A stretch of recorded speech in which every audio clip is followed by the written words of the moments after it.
आप तब से ये बोल रहे हैं कि धर्मेंद्र प्रधान जी का इस्तीफा लीजिए, धर्मेंद्र प्रधान जी का इस्तीफा लीजिए। मेरे को ये बताइए, बोल 2021 के अंदर धर्मेंद्र प्रधान जी एजुकेशन मिनिस्टर बने, 2014 के अंदर भाजपा की सरकार बनी। क्या 21 से पहले, क्या 2014 से पहले ये सब नहीं होता था? लेकिन उसके let me complete my question please.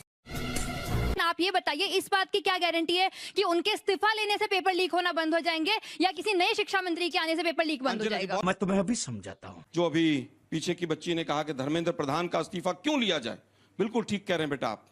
Dharmendra Pradhan का इस्तीफा बिल्कुल नहीं होना चाहिए, पाकिस्तान के एजुकेशन मिनिस्टर का इस्तीफा होना चाहिए।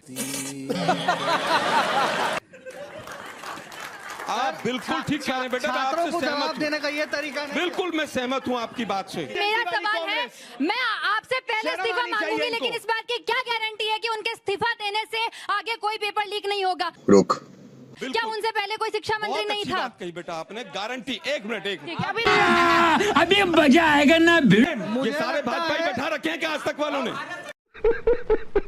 सर सबसे ज्यादा सवाल क्या बात कर रहे हैं आप? मैम ये बिल्कुल सारे भाजपा लोग बैठे हैं। आलोक जी, आरएसएस का नहीं, ये आरएसएस का नहीं, ये कैसे चलेगा? बताइए क्या पद तुम्हारे बाकी अर्बन नक्सल है क्या? मैं बताऊं नहीं, इसका ये नहीं पद क्या चलेगा है? भाई, ये नहीं चलेगा। अब क्या सवाल आपके का कांग्रेसी उत्तर तो अर्बन देने नक्सल है? दीजिए। उन बच्ची ने कहा कि गारंटी क्या है?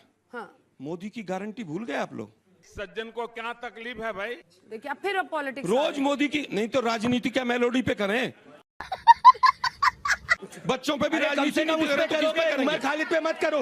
मैं बिल्कुल राजनीति करूंगा क्योंकि मेरा विपक्ष में होने का मेरा। करो। सेकंड चीज कह रहे हैं कि क्या कहते हैं, इस्तीफा क्यों नहीं दे रहे हैं? जैसे स्टूडेंट नीट का पेपर खरीद ले रहे हैं, कहीं आप एजुकेशन मिनिस्टर ने वो सीट तो नहीं खरीद रखी ना, इसीलिए तो इस्तीफा नहीं दे रहे हैं। अगर वो पब्लिक का है, अगर पब्लिक आपको नहीं चाह रही, आप उस सीट पर हो तो आप छोड़ के भागो वहाँ से। क्या कर रहे हो वहाँ पे?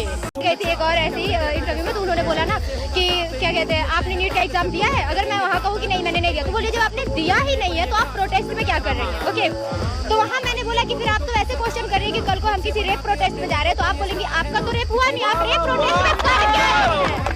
आप कर क्या रही हैं? तो कह रही हैं कि आप यहाँ एजुकेशन की बात हो रही है, रेप का मामला क्यों लेके आ रही है? मुझे सपोर्ट कर रही है। अगर मैंने उनको गलती से बता दिया होता कि मेरा नाम फलकनाज है तो बोलती कि ये मुसलमान है, ये तो एंटी नेशनल है, वो यही कहती। अभी भी मैंने अभी अपना नाम मुस्कान बताया है, इसलिए कि कहीं मैंने फलक बताया तो आप मुझे एंटी नेशनल ना कहते, क्योंकि मीडिया तो मीडिया है। अब हर मीडिया ऐसा नहीं होता ना। अरे सर, जब राघव चड्डा बिक सकता है तो आप क्या है? सही बात है ना।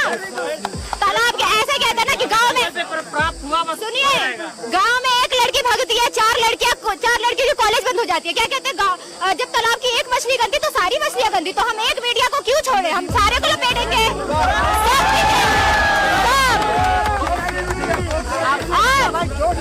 सेकंड, एडिट नहीं करना है, ऐसे ही एकदम रॉ वीडियो अपलोड करो। सेकंड चीज कह रहे हैं कि क्या कहते हैं, इस्तीफा क्यों नहीं दे रहे हैं? जैसे स्टूडेंट नीट का पेपर खरीद ले रहे हैं, कहीं आप एजुकेशन मिनिस्टर ने वो सीट तो नहीं खरीद रखी ना, इसीलिए तो इस्तीफा नहीं दे रहे हैं। अगर वो पब्लिक का है, अगर पब्लिक आपको नहीं चाह रही, आप उस सीट पर हो तो आप छोड़ के भागो वहाँ से। क्या कर रहे हो वहाँ पे? लेकिन जब सरकार की बात होती है तो सरकार, मैंने अभी कई लोगों से सवाल ये पूछा कि क्या कैसे सुधार होगा छात्र प्रदर्शन करना मजबूर क्यों हो जा रहे हैं? छात्र प्रदर्शन क्योंकि जो वहाँ बैठे हैं शासन पे वो सारे बिके हुए हैं। अच्छा। सारे